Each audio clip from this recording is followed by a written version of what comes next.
Hello friends, स्वागत है आपका मेरे इस यूट्यूब चैनल एजुकेशनल मनोहर में। मित्रों, आज मैं जिस टॉपिक पर वीडियो बना रहा हूँ, अगर वो टॉपिक मैं आपको अभी बता देता हूँ तो आप बोलोगे कि ये कौन से ऐसे टॉपिक है जिन पर वीडियो बनाया जा सकता है। ये तो हम सबको पता है, लेकिन मित्रों मैं आपको चैलेंज करके बता सकता हूँ कि मैं जिन टॉपिक के बारे में आपको आज बताने वाला हूँ उसमें 50% बच्चे फेल हो जाते हैं या तो फिर वो उनको समझ ही नहीं पाते। तो आप समझ गए होंगे कि मैं किस टॉपिक के बारे में बात कर रहा हूँ। तो मैं आपसे आज बात करने वाला हूँ to be forms, have forms, do forms. To be forms, have forms और डू फॉर्म्स। तो ये वीडियो मजेदार बनने वाला है और मैं इसमें आपको उदाहरण के तौर पर कुछ एग्जाम्पल्स के द्वारा भी आपको दिखाने वाला हूँ कि किस तरह से 50% बच्चे इन इजी लगने वाले टॉपिक्स में गलतियाँ करते हैं। तो इसलिए वीडियो स्टार्ट करने से पहले अगर आप इस चैनल पे नए हो तो चैनल को सब्सक्राइब कीजिए और ये वीडियो अच्छा लगे तो इसको जरूर लाइक कीजिए। मित्रों, चलिए तो ज़्यादा देर न करते हुए स्टार्ट करते हैं आज का ये टॉपिक। तो देखिए मित्रों, हम सबसे पहले देखने वाले हैं टू बी के फॉर्म्स। अब हम 3 टेंस के अनुसार टू बी के फॉर्म्स देखने वाले हैं। 3 tense means present tense, past tense और फ्यूचर टेंस। तो let's see to be forms.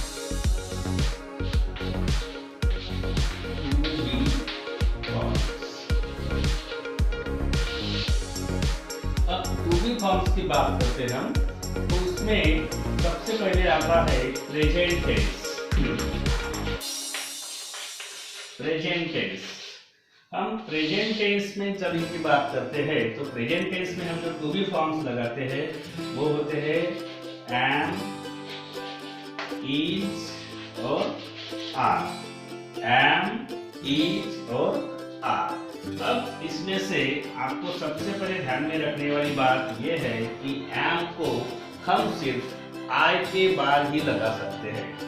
M कब लगाना है? जब सब्जेक्ट के तौर पर आई आता है तभी हमें एम लगाना है। दूसरी बात, इज कब लगाएंगे? अब इज कब लगाएंगे?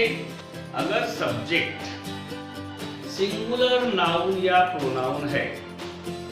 अगर सब्जेक्ट प्रेजेंट टेंस में सिंगुलर नाउन या प्रोनाउन है तभी हमें क्या करना है? इज लगाना है। सिंगुलर नाउन और प्रोनाउन अगर सब्जेक्ट है तो हमें क्या लगाना है? इज लगाना है। छोटी छोटी सी गलतियां हैं और इन छोटी गलतियों को करके ही मिस्टेक्स होती है, इसीलिए ध्यान में रखिए एम कब लगाना है? जब सब्जेक्ट के तौर पर क्या आएगा? आई आएगा। और इज कब लगाना है? जब वो नाउन या प्रोनाउन क्या होना चाहिए? सिंगुलर होना चाहिए। और आर कब लगाना है हमें? प्लूरल जब नाउन या प्रोनाउन रहेगा। प्लूरल नाउन या प्रोनाउन अगर प्लूरल होता है यानी अनेक वचनी होता है उस वक्त हमें क्या करना है? उस सब्जेक्ट के बाद में आर लगाना है। इसमें एक बात हमें ध्यान रखनी है कि एज अ सब्जेक्ट अगर यू आता है, एज अ सब्जेक्ट क्या आता है? यू आता है, तो उसके बाद में हमें यू को सिंगुलर रहे या प्लूरल रहे, यू सिंगुलर या प्लूरल वो बाद में उसको माना जाएगा, लेकिन उसके बाद जो टू बी फॉर्म लगाना है वो होगा आर। यू इज नहीं बोलेंगे, हम यू आर बोलेंगे।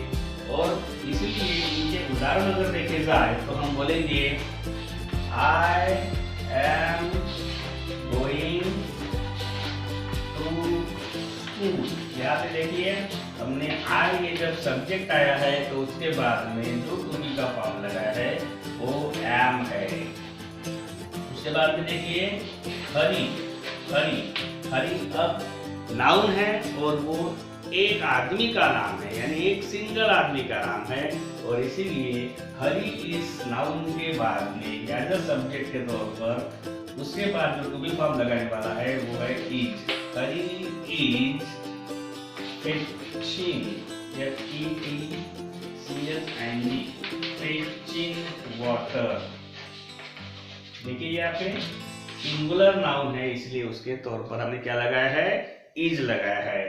उसके बाद दे, दे, अब दे का मतलब होता है ते, वो, और दे जब यूज किया जाता है तो वो प्लूरल प्रोनाउन के तौर पर यूज किया जाता है, वो सिंगुलर प्रोनाउन के तौर पर यूज नहीं किया जाता। तो इसीलिए दे के बाद में हमेशा हमें क्या लगाना है, आर लगाना है। They are waiting for you, they are waiting for you. अब यू की बात देखते हैं। यू में हम लगाएंगे you are making me nervous, you are making me nervous. तो इस तरह से ये प्रेजेंट टेंस में लगाना है। आई के बाद एम लगाना है, सिंगुलर नाउन या प्रोनाउन है तो इज लगाना है, और प्लूरल अगर नाउन प्रोनाउन है या फिर एज अ सब्जेक्ट यू आता है तो उस वक्त हमें क्या लगाना है, आर लगाना है। अभी देखते हैं पास्ट टेंस के तौर पर। पास्ट टेंस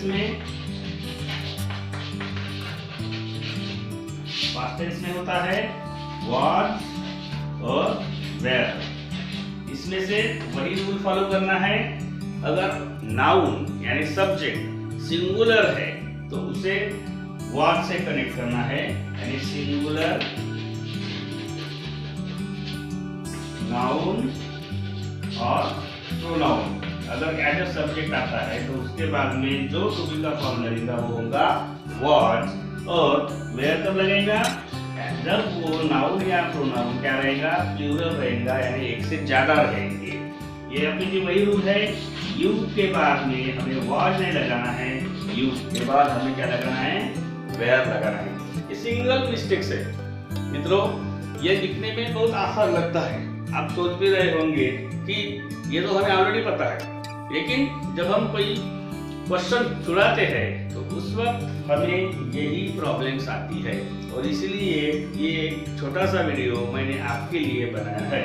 यहाँ पे जैसे शी के बाद सिंगुलर है प्रोनाउन, इसलिए हम लगाएंगे was, she was a student, ऐसा हम लिख सकते हैं। उसके बाद में farmers, अब यहाँ पे farmers ये एक से ज्यादा है यानी प्लूरल है, इसलिए लिखेंगे were on the way, farmers were on the way।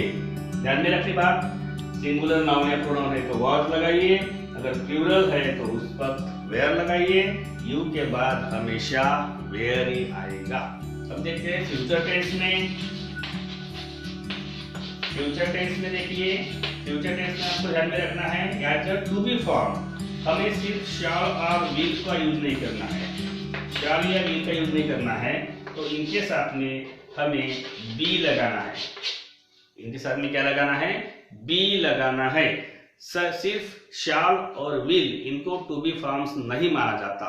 शैल और will they are the auxiliary verbs, ये क्या है, ऑक्सिलरी वर्ब्स है, और इसलिए as a to be form इनको यूज करना है तो इनके बाद में हमें बी लगाना ही पड़ता है। Shall be, will be. इनको यूज करने का जो तरीका है वो क्या है, आई और बी के साथ हम लगाएंगे शैल, और बाकी सभी के साथ हम लगाएंगे विल, यानी आई और वी। अगर एज अ सब्जेक्ट आते हैं तो उनके बाद हमें शैल भी लगाना है, और इनको छोड़कर बाकी जो भी सब्जेक्ट आएगा उसके लिए हमें क्या लगाना है, विल लगाना है। आशा करता हूं ये टू बी फॉर्म्स आपको ध्यान में आए होंगे। इसी तरह से आप अगर थोड़ी सी प्रैक्टिस करें तो इनको अच्छे से समझा जा सकता है। अभी देखते हैं मित्रों हम have forms. To be forms आपको समझ में आए होंगे, अभी हम देखेंगे हैव फॉर्म्स।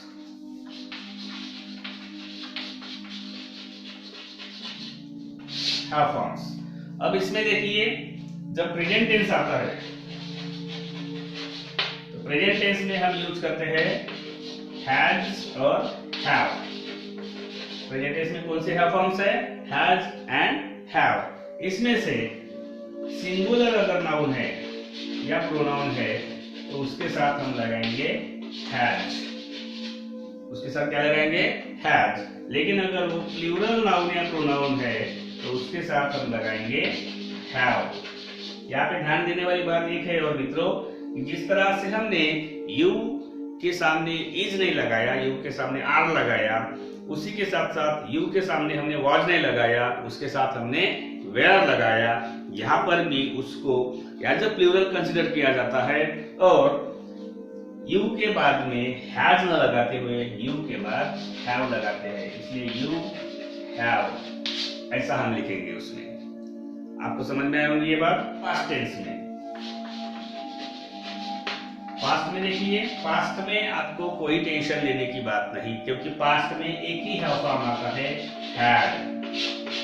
और ये सिंगुलर और plural, singular as well as plural, इन दोनों के साथ में लगाते वक्त हमें हैड ही लगाना है। इसलिए पास्ट टेंस में हैव फॉर्म्स लगाना आसान है, क्योंकि वहां पे एक ही हैव फॉर्म है, वो है हैड, और वो सिंगुलर के साथ भी लगाया जा सकता है और वो प्लूरल के साथ भी लगाया जा सकता है।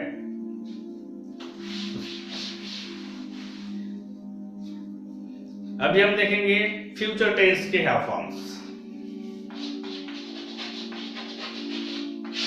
फ्यूचर टेंस में वही रूल फॉलो करना है, शैल और विल, इनके बाद लगाना है हमें हैव।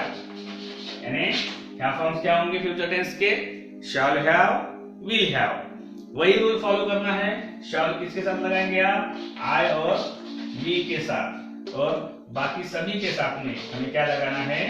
विल लगाना है। यानी आई शैल हैव बोलेंगे हम, वी शैल हैव बोलेंगे, लेकिन यू के बाद हम यू विल हैव बोलेंगे, शी के बाद हम शी विल हैव बोलेंगे, people will have, Ram will have, Sita will have. यहाँ पे अभी नई जो ट्रेंड है, उस ट्रेंड में आई और वी के साथ में कभी कभी हम विल भी लगा सकते हैं। यानी हम आई विल भी बोल सकते हैं या वी विल भी बोल सकते हैं। लेकिन मित्रों, इसका मैं आपको एक सजेशन देता हूं कि आई और वी के बाद विल कब लगाया जाता है।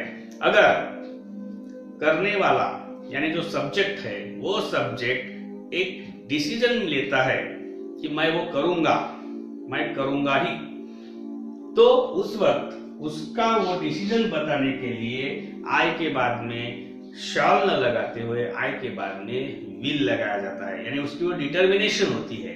अगर सब्जेक्ट की डिटर्मिनेशन दिखानी है तो उस वक्त हम आई और वी के बाद में शैल न लगाते हुए क्या लगाते हैं? विल लगाते हैं। बाकी नॉर्मल कंडीशन में उनके साथ में शैल ही लगाया जाता है। इस वीडियो के अंत में मैं आपको बताने वाला हूं कि किसी वर्ब में से डू के फॉर्म्स कैसे बाहर निकालते हैं, क्योंकि क्वेश्चन टैग में हमें बहुत बार ये करना पड़ता है कि कभी कभी वहां पर एज अ ऑक्सिलरी वर्ब कोई वर्ड नहीं होता, उस वक्त हमें मेन वर्ब में से ही डू का फॉर्म बाहर निकालना पड़ता है, और उस वक्त हम कंफ्यूज हो जाते हैं कि किसी वर्ब में से डू का कौन सा फॉर्म बाहर निकलेगा। तो मैं आपको बताना चाहता हूं,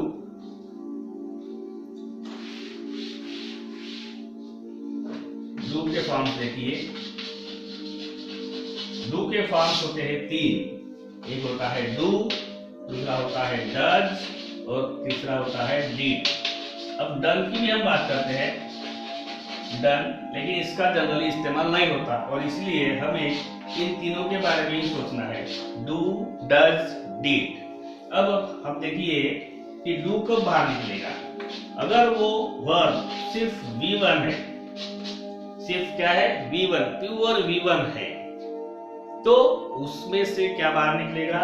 डू बाहर निकलेगा। अगर उस V1 को यस या ईएस लगा हुआ है, V1 को क्या लगा हुआ है? यस या ईएस लगा हुआ है, तो उस वक्त उस मेन वर्ब से हमें क्या बाहर निकालना पड़ेगा? डज बाहर निकालना पड़ेगा। समझे मित्रों? सिर्फ V1 है तो उसमें से डू बाहर निकलेगा, लेकिन अगर V1 को यस या यस लगा हुआ है तो उसमें से डज बाहर निकलेगा। और डिड कब बाहर निकलेगा? आपको समझ में आया होगा कि अगर वो D2 है यानी सेकंड फॉर्म में है पास्ट टेंस में, उस वर्ब में से क्या बाहर निकलेगा? डिड बाहर निकलेगा। यानी ध्यान में रखिए, सिर्फ प्योर V1 है तो उसमें से डू बाहर निकलना है, अगर V1 को यस या यस लगा हुआ है तो उसमें से डज बाहर निकलना है, और अगर वो V2 है सेकंड फॉर्म में है तो उसमें से डिड बाहर निकलना है। आज की इस वीडियो में मैंने इन्हीं 3 टॉपिक के बारे में आपको छोटी से छोटी जानकारी देने का प्रयास किया है कि किस तरह से हम टू बी फॉर्म्स का यूज कर सकते हैं, किस तरह से हम हैव फॉर्म्स का यूज कर सकते हैं, और किस तरह से हम डू के फॉर्म्स पहचान सकते हैं। आशा करता हूँ इस वीडियो के माध्यम से आपको इन फॉर्म्स के बारे में कंप्लीट जानकारी मिली होगी, और इसीलिए अगर आप चैनल पे नए हो तो चैनल को सब्सक्राइब कीजिए, और अगर ये वीडियो आपको अच्छा लगे तो इसको एक लाइक जरूर कीजिए मित्रों। इसी तरह के दूसरे शॉर्ट टिप्स वाले और छोटी छोटी जो गलतियां हम करते हैं उसके बारे में बनाए गए मेरे वीडियो देखने के लिए हमेशा YouTube पर बने रहिए, और YouTube पे मेरा चैनल सब्सक्राइब कीजिए। मेरे चैनल का नाम है एजुकेशनल मनोहर। तो मिलते हैं मित्रों अभी अगले वीडियो में, तब तक के लिए धन्यवाद।